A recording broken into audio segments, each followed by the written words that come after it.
এরপরে প্রশ্ন হলো, আমার সিজারের সময় রক্ত স্বল্পতা দেখা দিয়েছিল। তখন একজন হিন্দু মেয়ে আমাকে রক্ত দিয়েছেন। একজন অমুসলিমের রক্ত আমার শরীরে প্রবাহিত হয়েছে। এতে কি কোনো সমস্যা হবে? উত্তর হলো না, এতে কোনো অসুবিধার কিছু নেই। আ রক্ত মুসলিম হোক কিংবা অমুসলিম, তাতে আ কোনো বিশেষ পার্থক্য নেই। মুসলমানের রক্ত যেরকম মুসলমানের শরীরে থাকতে পারে, ঠিক একইভাবে হিন্দুর রক্ত কোনো মুসলমানের শরীরে থাকতে পারে। এটাতে শরিয়ার কোনো বিধান লঙ্ঘন হচ্ছে না, বিধায় এটা নিয়ে আপনার কোনো হেজিটেশন থাকার কোনো কারণ নেই।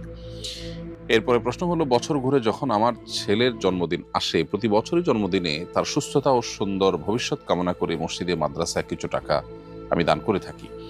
এবার এক কলিগ বলল, এটা বিদআত। এর মাধ্যমে তোমার ছেলের উপকার নয় বরঞ্চ আরো অপকার হবে। সঠিক বিষয়টা জানতে চাই।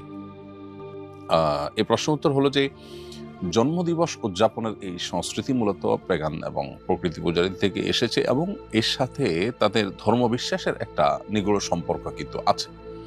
একজন মুসলমান হিসেবে আমরা এই জন্য জন্মদিবসকে কোনোভাবে উদযাপন করতে পারি না। জন্মদিনকে কেন্দ্র করে এই যে আপনি মসজিদ মাদ্রাসা দান করছেন বা বিশেষ কিছু করছেন, এটাও এক প্রকারের উদযাপন এবং এটাও সেই দিবসটাকে প্রমোট করার নামান্তর।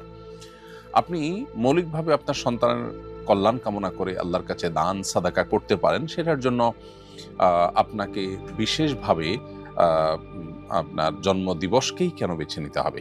সারা বছরই আপনি দান করতে পারেন। যদি এমন হয় যে জন্মদিবসের দানটা আপনার কাকতালীয়, অর্থাৎ আপনি সপ্তাহ নির্দিষ্ট দিনে দান করে থাকেন, সেটা কাকতালীয়ভাবে জন্মদিবসে পড়ে গেছে, অথবা প্রতিদিন দেন সেই হিসাবে জন্মদিবসেও দিয়েছেন, তাতে অসুবিধা নেই।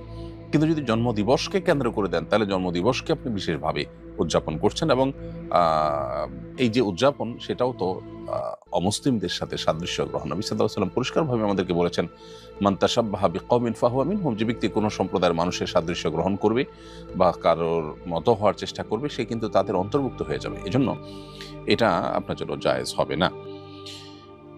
তবে আপনার কলিগ যেটা বলেছেন বেদাত, এখানে বেদাত হওয়ার ইস্যু নেই। কারণ বেদাত আসলে কোনো ভালো কাজ কেউ যখন করে, কোরআন হাদিসে যেটা নেই সেটাকে সওয়াবের আশা যদি করে, আপনি নিশ্চয়ই জন্মদিবসে দান করলে সওয়াব হয় আলাদা, এরকম কোনো বিশ্বাস থেকে করেন না। যার কারণে বেদাতের সংজ্ঞাটা এখানে ফিট হবে না, বরং এটি নাজায়েজ এবং গুনাহের কাজ, যেটা আমাদের পরিহার করা উচিত।